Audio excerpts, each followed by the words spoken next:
Hello বন্ধুরা, আজকে আমি একটা রেসিপি বানাবো। রেসিপিটা হলো কলাইয়ের হাতের রুটি। এই বিখ্যাত কলাইয়ের হাতের রুটি বানাবো মচমচে, সঙ্গে থাকবে বেগুন ছানা, আর থাকবে এই কলাইয়ের রুটি এখন যদি খান তো পেট ভরে যাবে, আর খান আর খেতে পারবেন না। আর কলাইয়ের রুটির সঙ্গে থাকবে রসুন, আদা, মরিচ, লবণ বাটা, ঝাল বাটা থাকবে এখানে। আজকে এই রেসিপি কলাইয়ের রুটি বানানোর জন্য এখানে আমি ময়দা নিয়ে নিয়েছি কলাইয়ে, তার সঙ্গে দিয়েছি গমের ময়দা দিয়ে মিশিয়ে নিয়েছি।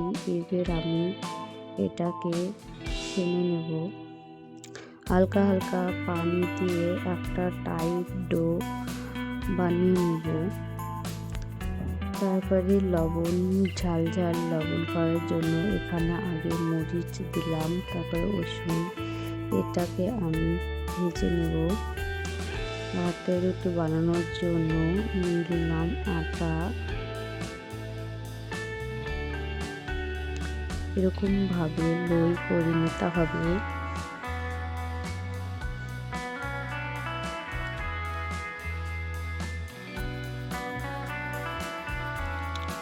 হাতে এইভাবে একটু চারটা করে নিয়ে এইভাবে আঙ্গুল দিয়ে লই করে নেব।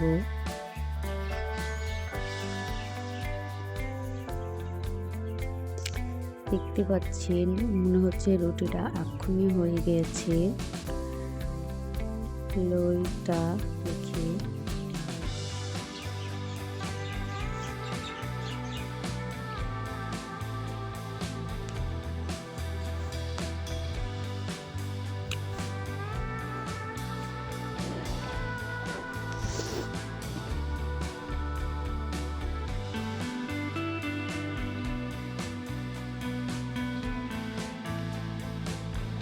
দেখতেই পাচ্ছেন হাতের রুটি হয়ে গেছে। এভাবে তুলে খোলাতে দিয়ে দিব। এই হাতের রুটি খাওয়ার জন্য আলাদা করে খোলা হলে খুব ভালো হয়, আলাদা পাতলা খোলাটা তাওয়া ছাড়াই বড় করে বানানো হয়। এই তাওয়াতে মাছ ছাড়া আর বড় হবে না, নাহলে উঠবে না। দিয়ে উল্টে দিলাম রুটিটা।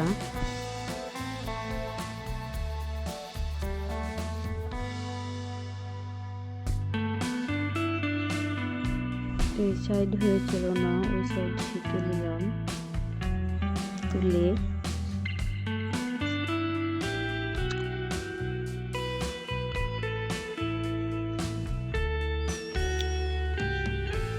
রুটিটা ফুলে যাবে, খেতে ভালো লাগবে না। ওভর করে দিয়ে ছলনি দিয়ে ফুটে করে দিলাম, দিয়ে ভেজে নেব। একইভাবে আর একটা রুটি বানিয়ে নিলাম।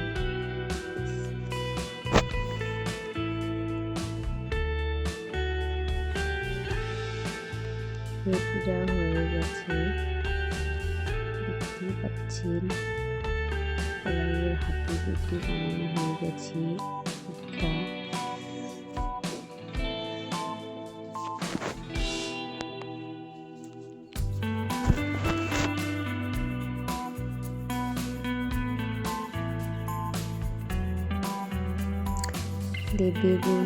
বেগুন পোড়াতে দিলাম চুলাতে। বেগুনটা পুড়ে গেছে, এবার তুলে দিলাম। দেখতে পাচ্ছেন এবার বেগুনটা এভাবে দিয়ে নিব। চোকলাটাকে এভাবে ছাড়িয়ে নিতে হবে বেগুনটা। এইভাবে 3টা বেগুন পোড়াতে দিয়েছিলাম, এইভাবে সরকারা ছাড়িয়ে দিলাম। দিয়ে মরিচ কাটা, পেঁয়াজ কাটা দিয়ে দিলাম, লবণ দিলাম, তেল দিয়ে বেগুনটাকে ছেলে নেব। এইভাবে কচলি মেখে বেগুন ছানা হয়ে গেছে, দেখতেই পাচ্ছেন বেগুন ছানা আর হাতের রুটি, সেই বিখ্যাত কলাইয়ের রুটি। একটা খাবেন, একখান রুটি খাবেন তো পেট ভরে যাবে। বলা হয়তো বুঝতে পারছেন না, কিন্তু রুটিটা অনেক ভালো হয়েছে। এবার সেই ঝাল ঝাল করে আদা দিয়ে, লবণ দিয়ে, রসুন দিয়ে, মরিচ দিয়ে একটা লবণ বেটে নেব। বেগুন ছানা দিয়ে তো খাবি, এই ঝাল ঝাল করে খাবি। একটা লবণ সিদ্ধ থাকবে হাতের রুটির সাথে। লবণটা বাটা হয়ে গেছে, তুলে নিলাম।